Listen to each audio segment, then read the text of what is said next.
Lessons learned.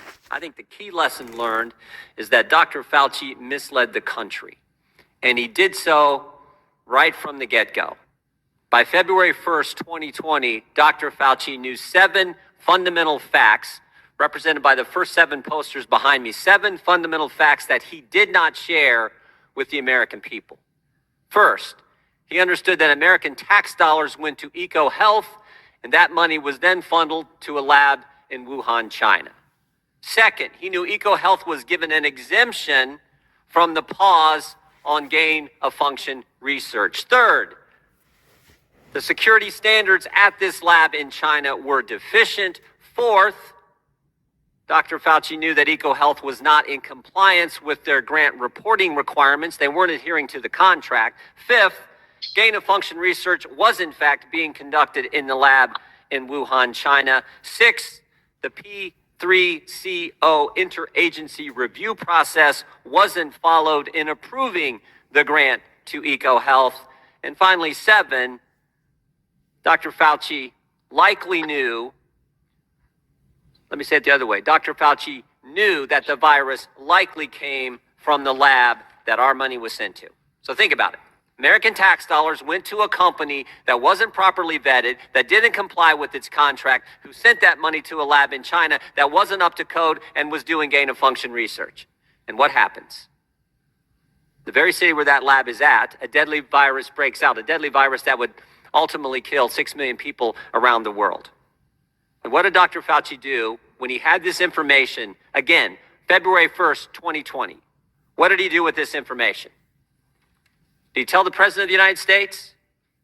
Did he go to the Commander-in-Chief and said, hey, we got a deadly virus that's broken out in China, in Wuhan, where we've been sending American tax dollars to a lab that's not up to code, that's doing gain-of-function? Did he tell the President of the United States?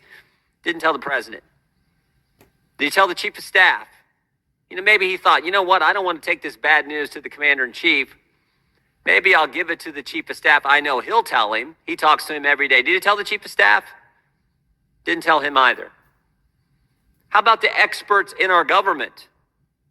Did he tell his boss? Did he tell Secretary Azar? Did he tell Dr. Redfield, Dr. Birx? Did he tell Dr. Giroir, one of our witnesses today? Didn't tell any of them either. No, what he did instead was organize a conference call February 1st, 2020, 2 p.m. with him, Mr. Collins, and 11 virologists from around the world who he had been handing out American tax dollars to for years and years and years. And on that call, it's interesting.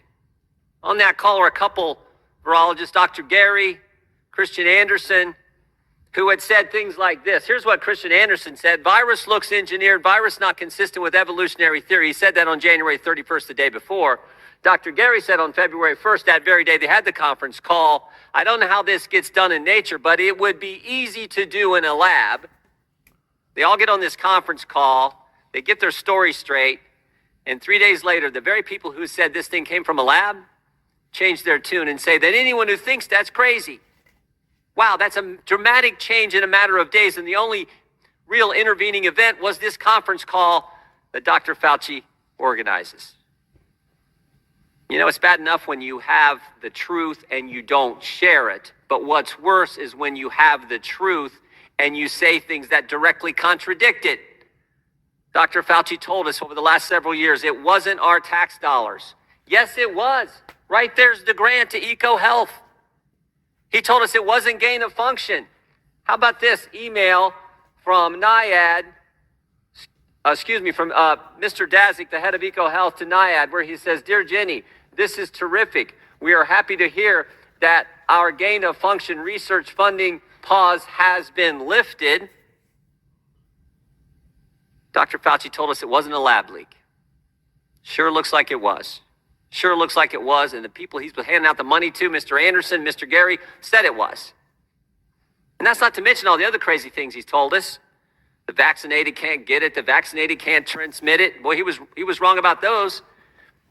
He told us that masks work. He told us that there was no such thing as natural immunity when it came to this virus. All kinds of things he told us wrong. So the lessons we learned is you can't trust some of the folks who were supposed to be giving us accurate information because they sure didn't. And they knew from the get-go. They knew from the start. So I look forward to hearing from our witnesses. Look forward to seeing exactly what's in this report. That we didn't get into any of this. We didn't get into any of this. The chairman mentioned we can't look backwards. What we sure should look backwards, because if you got a government not giving it to you straight, that's something that you have to make sure we understand so it doesn't happen again. Not only we don't want a terrible virus happen again, we don't want the government misleading us about a virus that could happen.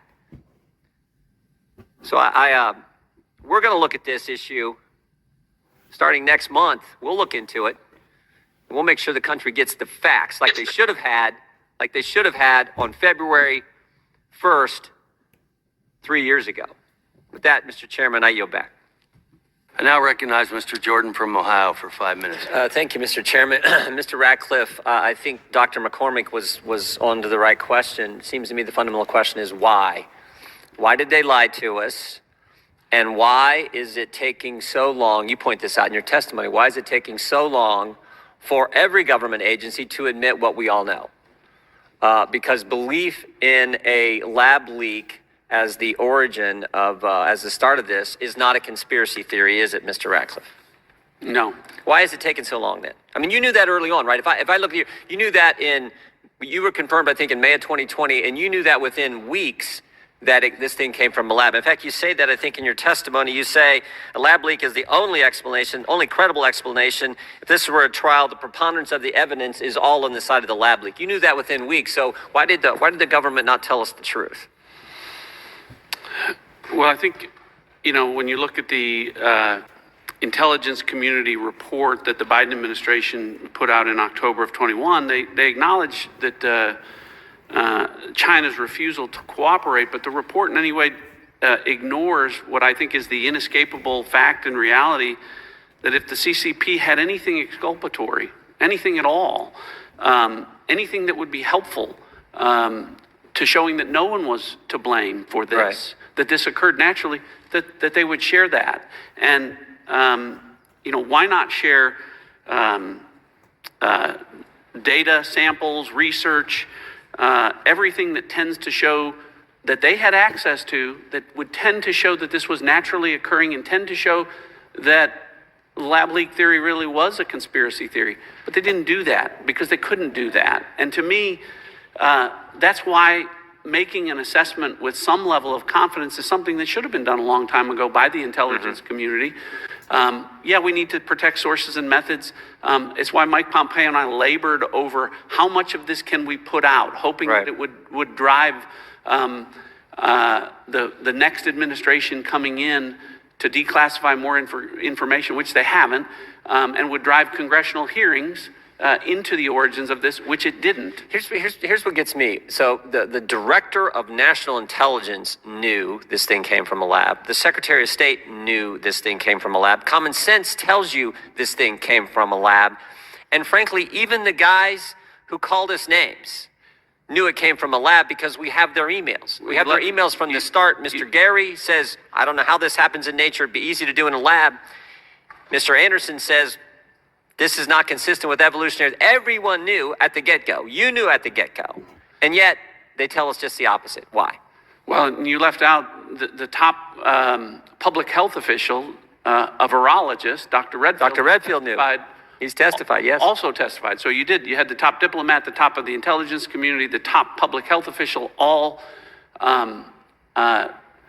telling you with some confidence level that the most likely origin of this was a lab leak. And I think that, unfortunately for political reasons and political narratives, it was difficult. So did you talk with Dr. Fauci during this time frame when you get in May and over the next several months? Did you talk to Dr. Fauci anytime? No. Never spoke with Dr. Fauci? No.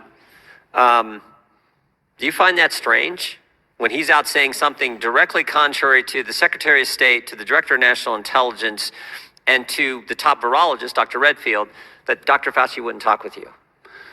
Yeah, to be clear, there were folks within the coronavirus task force that were communicating, medical and scientific information to the intelligence community, not me directly. But none of that information was frankly consistent with what we've talked about, what the intelligence showed. Again, some of those individuals, to include Dr. Fauci, were promoting the idea that this was natural origins, and notwithstanding, the language that was read, they were referring to it publicly as a conspiracy theory in certain conversations. Dr. Collins called us and interviews. conspiracy theorists if you believed in the lab as the origin. Tell me why do you think Fauci and Collins took that? I got my theory and I think I'm right, but I'd like to hear from the Director of National Intelligence what he thinks Fauci and Collins' motivation for sharing false information with the American people. Well, I think the best evidence of that is their own conversations, which say that they didn't want unwarranted or unwanted, or I think the term was unwanted attention to the relationships that were taking place between Western virologists and those working within Maybe the Wuhan Institute of Virology, and funding sources for some of that research. Our money to a lab in China that wasn't up to code, that was doing gain-of-function research, and that's where this thing came from. That's what they didn't want us to know. Do you agree with that, Mr. Ratcliffe? I do agree with that. That's important. Thank you. I yield back.